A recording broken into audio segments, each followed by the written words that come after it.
team is giving us the highest of highs of the bluest of blues. It's all here on Commanders Nightly News. I, of course, am your host, Louie. Thank you for joining me. Let's get to tonight's lead story. So it's really cut and dry. I've kind of played around with a number of different scenarios down the final 3 weeks of the season. We've gone over the teams that are really in the mix for the final wild card spot. Really, two wild card spots, rather. 4 teams. We've done this already. Detroit, Seattle, New York, Washington. Those are the 4 teams vying for essentially 2 spots. Giants, I feel like all but have one of those spots locked up now. They could self-destruct. They could implode. They weren't playing good football and really haven't played good football against anybody down the stretch but Washington. So there's no guarantee that the Giants are going to even win another game this season, but they're playing Indianapolis in a couple of weeks at home. That seems to be the one that they should be able to get, but they could easily lose to Minnesota on Sunday on the road, or Saturday rather, Christmas Eve on the road. And they could easily lose to the Eagles, no matter who's at quarterback in Week 18, whether it's Gardner Minshew, more likely than not, it would be him, because Jalen Hurts and the Eagles probably won't have anything to play for in Week 18. Whatever the case may be, all the Giants have to do is really win a game, and I see them doing that. However, we have to win 2 out of 3. I'm not concerned about the Giants or anybody else for that matter. If we want to control the outcome of this season, all we have to do is win. That's it. Win the final 3 games of the season and you're in. You don't have to worry about what this team is doing, what that team is doing. You take care of your business and you're in. But I don't foresee us winning all 3 of our final games. I can see us winning 2 out of our final 3. What 2? Cleveland has to be one of them. Okay, you cannot lose that game. Okay, because obviously San Francisco and Dallas are the harder of the 3 games, right? So you have to beat Cleveland. That's not a guarantee. None of these are a guarantee for that matter, but you're going to have to find a way to beat Cleveland, right? And then you're going to have to pick one. Preferably, you'd like to win San Francisco, put yourself in a position where you put pressure on the other teams that are trying to vie for a final, wild card, that you keep them at bay. You'd like to win San Francisco. You'd like to win the Cleveland game and then hopefully not even need Week 18 against Dallas, but one at a time. 2 out of 3 is what this team needs to be postseason bound, I think. Now, again, if Detroit wins all 3 of their games, if Seattle wins all 3 of their remaining games, those 2 teams would be in over us if we only won 2 out of 3. So, again, it is imperative that those teams lose a game if we lose a game, and I think we will lose. I don't see us winning all 3 of these final games of the season. I just don't. So we'll see what happens, but we know what it is, and it's lousy because you hear guys talk about the sense of urgency. It seems like this team has to be the underdog to respond. That sucks. That narrative is getting old. I'm sick and tired of us having to be, King of the North. What he said was so pertinent, because that's the problem with this team, with this organization, with the fan base, with the players. It seems to ring true, and that's why fans like King of the North feel the way that he does. And it's at this point, it's annoying, but that's how these players seem to respond. When we're favored, when we're supposed to win, when everyone's telling us you're the better team, go get it done, we don't seem to handle that well. When we're the underdog, we got nothing to lose. We go out, we play, and we seem to play at our best. That's the definition of being a loser, right? To me, is that when you have, what you ultimately strive for is being the best and having everyone come at you with their best because you're a measuring stick. That's what you strive for. Being at the top of the mountain and having everyone take their best shot at knocking you off the top of the mountain. It seems like we only perform well when nobody's paying attention to us, when the spotlight isn't cast on us. Look somewhere else. When the lights are bright and the stage is big, we have fright. But when we're in the dark and no one's bothering us, we do damage. At some point, you're going to have to find a way to win when you're supposed to win, when you're playing good teams, good opponents, and you're supposed to beat them. That's where you want to be.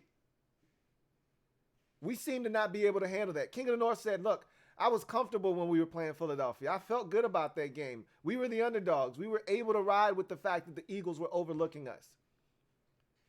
I don't feel confident about this game because we're favored. Everyone's telling us we're supposed to win. I don't like this. I don't feel like this is something that makes me feel like we're going to win this game and feel confident. Make me feel confident, Louie. And I tried to explain to him how we were going to get it done, and I failed him. Because in part, the team failed us. So it's shame on me because King of the North knew what the hell was up. Which is why he's like, Louie, help me. I need help. I'm not feeling it, man. Help me. He was right. And it's the same cycle, and I'm sick of it. We need 2 out of 3. And look, outside of the Browns game, we'll be underdogs in 2 out of the 3 final games. We'll be underdogs. We'll be comfortable. We'll be at home. Comfortable. Where we play best as an underdog. Not literally at home because we don't play good at home, literally at FedEx Field. I'm talking about we'll be at home as an underdog. Because that's where we're best. That's where we're most comfortable. When we're the underdog. When we're not expected to win. That frustrates me. But 2 out of 3 is what it's going to take. That's what I believe. I think Detroit's going to lose one more game. I know Seattle's losing at least one game. They may lose 2 more. They're not playing good football. At least Detroit is red hot. So Detroit's either going to lose this week at Carolina, which they should win, but we'll see, or in week 18 to Green Bay. Either way, that game won't matter for us if we don't take care of business the next 2 weeks. We got to win one of the next 2 games and then beat Dallas in week 18. How about you just win the next 2 games and then you may not even need week 18 against Dallas? How about you do that? That'd be great, right? Don't hold your breath. In other news, at the time of this recording, the injury reports had not come out. None of the beat reporters had any news on the injury report. So as far as I'm concerned, I'm just going to go with the assumption that everything is status quo from yesterday's practice. I told you our injury report isn't that significant. There's 2 guys, essentially, that we just going to hold our breath and see what happens with. And that's Sadiq Charles. And really, he's not playing, if you ask me. Got the concussion. Don't think he's going to play. And then Chase Young. And there was a media scrum. We'll talk about that in a second. There was a media scrum with Chase Young. And I'll give you my thoughts on what he said and how I interpreted that. Heard from Scott Turner today, offensive coordinator. Heard from Jack Del Rio, defensive coordinator. It's a condensed week, as we've talked about, so everything was moved up. Normally, we don't hear from those guys until Thursday. Today is their Thursday because tomorrow is the final day of practice for the week before they head to Santa Clara for the Saturday 4:05 kickoff. So Jack Del Rio, in typical fashion, didn't have a lot to say. Actually, he spoke a lot more. His answers were a lot longer, but there were different questions. He was asked about Kyle Shanahan. He was asked about Franco Harris and his passing. May he rest in paradise. I always hate when guys like Franco Harris pass on before they truly get their flowers. It was the 50th anniversary coming up this Saturday of the Immaculate Reception, and the Steelers and the Raiders are playing, and there was going to be this whole hoopla. A football life is actually tonight, and he doesn't get to watch it. Isn't that some shit, man? I mean, to me, a football life is like a person's unsung. I'm a big music guy. Unsung is one of my favorite programs. And a football life is a player's unsung, right? You want to be able to see your unsung. You want to be able to get your flowers while you can still smell them. That's why I love the fact that John Madden was still around for his documentary that was out last year, because I don't think he really understood how much he meant to people until he got to see how many lives he touched and what his impact in the game truly was. And it moved him. And people need to get their flowers while they can still smell them. And so I know I went off on a tangent there, but Jack Del Rio did talk about Franco Harris's passing. He talked about Kyle Shanahan and the offense in San Francisco. And look, guys, I'm just going to be honest with you. I don't know how we stop them. I'm just gonna keep it a buck with you. I don't know how we stop the 49ers offense. The only thing I can think of is if we play competent run defense and we get to Brock Purdy. That is the only hope. If we don't stop the run, everything else that they do comes off of the run. Good luck. The 49ers are the seventh best rush offense in football. I think we are the ninth. So strength against strength. The difference is when they get into the red zone, they score touchdowns. We don't.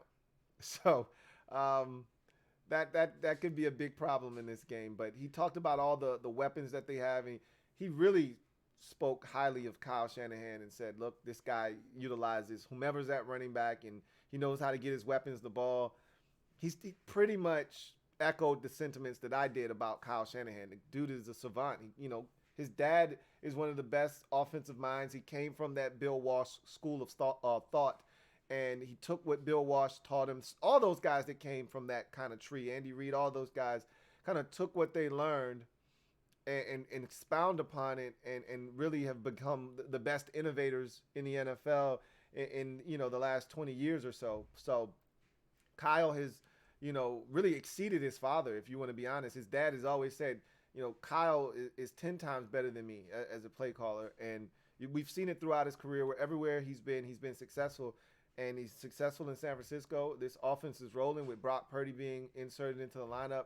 And they haven't missed a beat, So it's going to be tough. There's going to be a steep challenge ahead of us. But one thing Jack has always said, and I've always felt this about this team, is we fear no one, we respect everyone, right? Respect every opponent, fear none of them. I think we're not going to fear the 49ers, but we will respect them, and we will respect the weapons that they and the problems that they pose, and see if we can find a way to stop them enough. You're not going to stop them, but at least slow them down enough to the point where this offense has a chance to win the football game. We'll see what happens. But Scott Turner spoke, and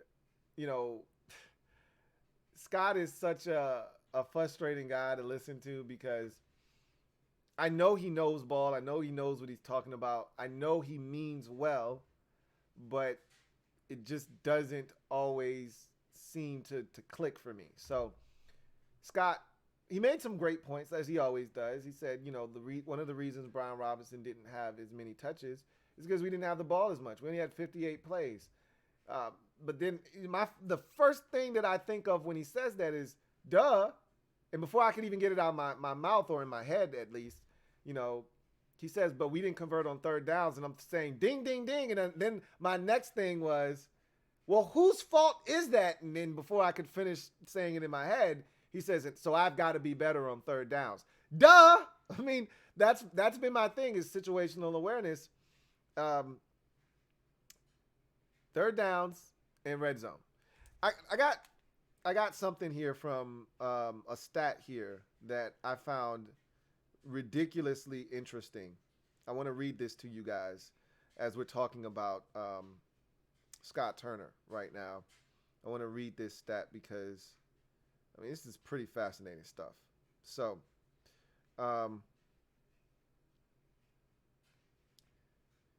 this is from the Twitter feed of one, and this is from a story. Sam Fortier posted this, right? He's a beat writer for the Washington Post. And he wrote a story about the Commanders' offense in the red zone in particular, the high red zone and the low red zone. So the high red zone is from the 25 to the 15. So it's just on the outskirts of the actual red zone. Low red zone is the 20, essentially an in. So really more so the 10-yard line and in, right? But anyway, I digress. So the low red zone, they consider that the 14 to the 1. All right. So the red zone in general is the 20 end to end. So, teams, when you start breaking down the analytics, they break it down into tiers. High red zone, low red zone. So anyway, this is a snippet of the article he wrote. And the article is called Analysis: Commanders Struggling to Find Answers for Glaring Red Zone Failures. Okay, that's from Sam Fortier. So this is and it's a good read, by the way. This is a snippet from it. The biggest culprit for the discrepancy appears to be Heineke and Turner in terms of red zone efficiency. He says, in the high red zone, Turner's tendency remains about 50-50 run pass, seems advantageous because Washington is effective running and Heineke is about league average passing, completing 10 of 16 passes for 62.5%, and 3 touchdowns, no interceptions. But inside the low red zone, this is from the 1 to the 4, or the 14 to the 1, Turner's balance seems to hurt the offense because even though Washington runs the ball pretty well, Heineke collapses. Inside the low red zone, Heineke has completed just 8 of 24 attempts. That's 33%. It's the lowest mark in the NFL this year by nearly 10%. So the next closest quarterback is 9 whole percentage points away at 42%. Okay, Heineke's at 33. No one else is 9%, within 9% of him in terms of completion percentage in the red zone. All right. Since 2000, out of 752 qualified quarterbacks, Heineke's completion percentage in the low red zone is tied for 727th out of the possible 752. He's pretty much the worst, essentially, is what that means.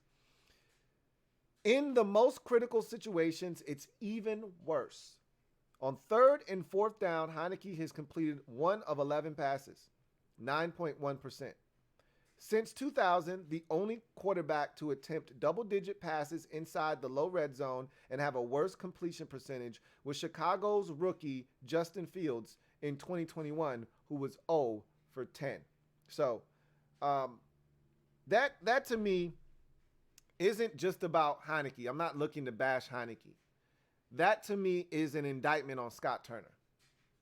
Heineke's poor completion percentage to me stems from a lack of decent play calling, a lack of getting guys open, giving him clear. Look, it's hard in the red zone. I've talked about this. They're tight, and Scott Turner talked about this during his presser today.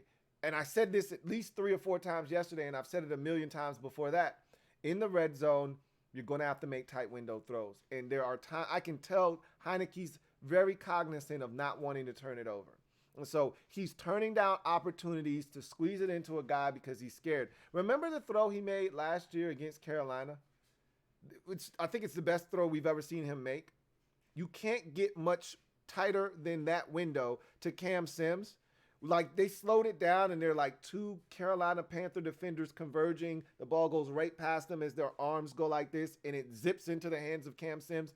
That's what you have to do in the red zone, and he refuses to do that this year. Almost as if he's scared of making a mistake, like the one he ultimately made trying to run on Sunday's, loss with that, fumble on a 3rd down that netted us no points. He has to be more willing to attempt those passes. But that said, to me, that's a Scott Turner problem, that Heineke's completion percentage is so poor. That said, Scott Turner said, I got to get Brian Robinson the ball more. Like, the fact that he's only touched it 1 time in the red zone in the last 3 games, it's ridiculous.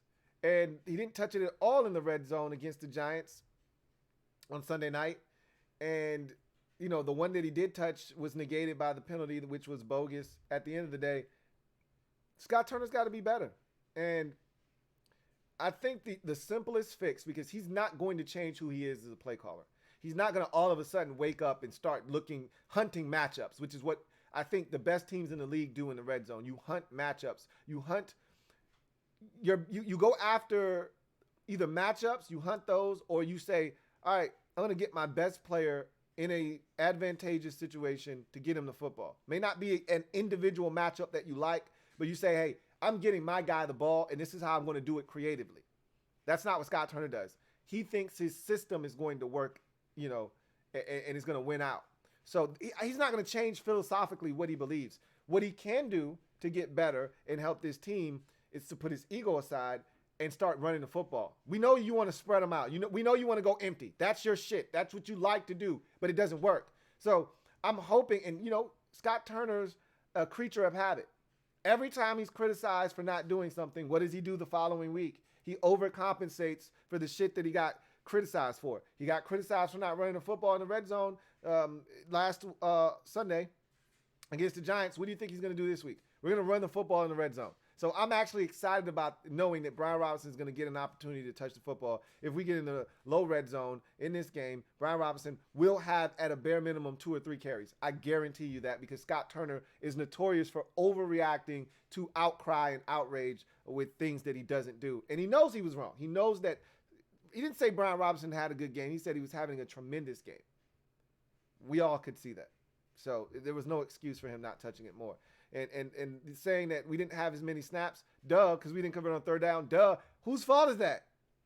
It's your fault. You're the culprit. Yeah, Heineke too. But it's your fault. You're the reason. You and Heineke share the blame as to why we didn't convert on third downs.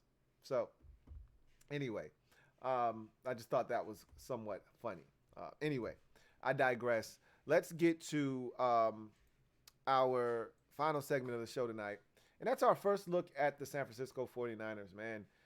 This is a good football team, 10-4, playing excellent ball. I can't even remember the last time they lost a game. I think the last time they lost was to the Kansas City Chiefs. That had to be back in like early November. They got to be winners of like 6 in a row. I'm actually curious now that I just brought that up. Let's see.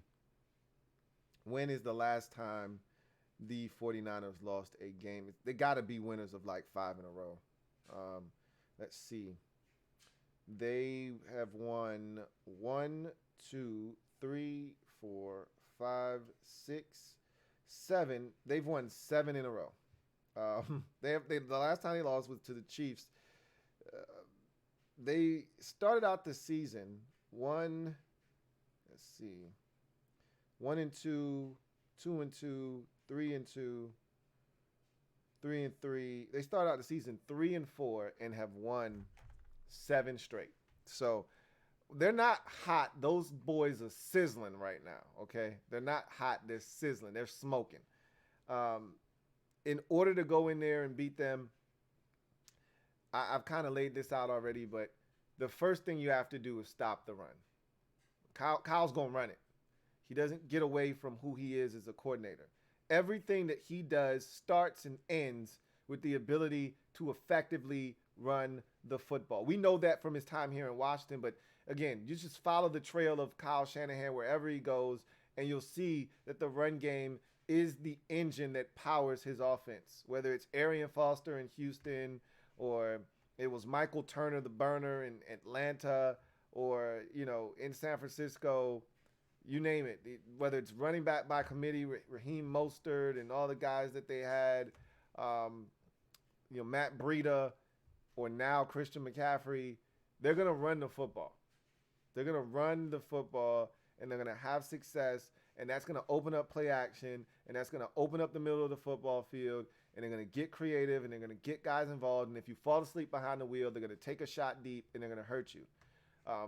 We saw the play that they had against the Seahawks. They ran it effectively, and then what did they do? Fake screen left, fake screen right, over the middle to George Kittle for a touchdown. He's creative. He's innovative. He's going to get his playmakers involved. Kittle's going to touch it. Brandon Ayuk's going to touch it. Christian McCaffrey's going to touch it. He's going to make sure that all the guys that need to be involved are involved in the game. And if you can't stop one of them, you're going to get a heavy dose of that player. He's not going to go away from a guy that has the hot hand. So if we want to have any shot of beating the 49ers, it starts by stopping the run and slowing down Christian McCaffrey, not allowing him to abuse you either through the air as a receiver or on the ground. Make somebody else beat us. George Kittle, we know we struggle with the tight end. I'm not looking forward to the matchup. I think he's got a chance to have a massive day against us. Remember what TJ Hawkinson did to us about a month ago? I think that's going to happen. That has a chance to happen times 2. Got to slow George Kittle down in this game if we're to have any chance. I think really where this game is ultimately going to be won is in 2 areas. We'll talk more about that when we have our prediction, but I think we're going to have to be sharp on third downs on both sides of the football. We got to stop them on third downs, get them off the field, and on third downs offensively, we've got to convert because we are going to have to win time of possession. This is going to have to be eerily similar to the Philadelphia Eagle game in that regard, where we absolutely murder the clock, okay? And they have to be on the sidelines offensively, and they have to be watching the game as we try to ground and pound them into oblivion. That's how it's going to have to go. And we're going to have to end possessions with points, even if it's a field goal. We can't have missed field goals. We can't have sacks that push us out of field goal range. Ron can't be scared. He wasn't scared against the Eagles. He can't be scared in this game. If you get a 4th and 5 at the 49ers 36, either you're going to kick a field goal or you're going to go for it, but you can't punt. So they're going to have to figure out what the balance is, how they're going to attack the 49ers, but they're going to have to stay out of 3rd and longs, and they're going to have to be able to convert on 3rd downs and control the clock and get points at the end of possessions. The 49ers are so good defensively. They went through a stretch of like 3 or 4 games where they didn't give up a single point in the second half, and so they're dangerous defensively. They're getting stuff back. They're getting healthier on that side of the football. I am not excited about having to play this defense, but it is a test and a challenge, and we'll see how this offense and defense, for that matter, because they're playing really good on offense, even without Deebo Samuel, how they respond to this challenge that they're going to be presented with on Sunday, or Saturday rather, against the San Francisco 49ers. But again, we'll dive into what it's going to take to get the win on Friday, and then I'll give you my prediction and more then. But remember, no show tomorrow. I'll be in transit. We'll be back on Friday with a brief show. It won't be long. Remember, don't expect all the bells and whistles. I'm going to be out of the office for the next, let's call it a week. So understand that it's not going to be what you're used to, but I'm still coming at you in full effect. So with that said, you guys, enjoy the rest of your evening. Look forward to chopping it up with you. And I will see you on Friday when we get to the keys to victory against San Francisco, score, and more. Hopefully, we'll find out who's playing and who's not. Like I said, we don't have a ton of injuries, so I'm looking forward to having everyone on deck. That includes Chase Young, but we will see. Oh, yeah, I talked about his media session today. Real quick, he sounded like he's getting closer and closer and closer, but I don't even know what that means. I'm not going to try to decipher what he's doing and decrypt his messages. He keeps saying, I'm sticking to the plan. We got a plan. I'm going to stick to it. So, okay, whatever that plan may be, I'll be here waiting when that plan is up and you're ready to play. But I'm not going to try to predict whether he's going to play or not, because he sounded eerily similar to where he sounded last week.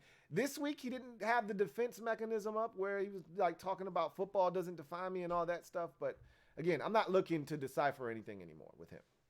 I'm over it. So when he plays, he plays. I'll be waiting. If he doesn't play, I'm not tripping. I'll see you next year. So anyway, I digress. You guys get out of here. See you next time. Have a good one. Here comes the diesel. Here comes the diesel. There's the snap. Hand to Riggins. Good hole. He's got the first down to the 40. He's gone. The 35, the 30, the 20. He's gone.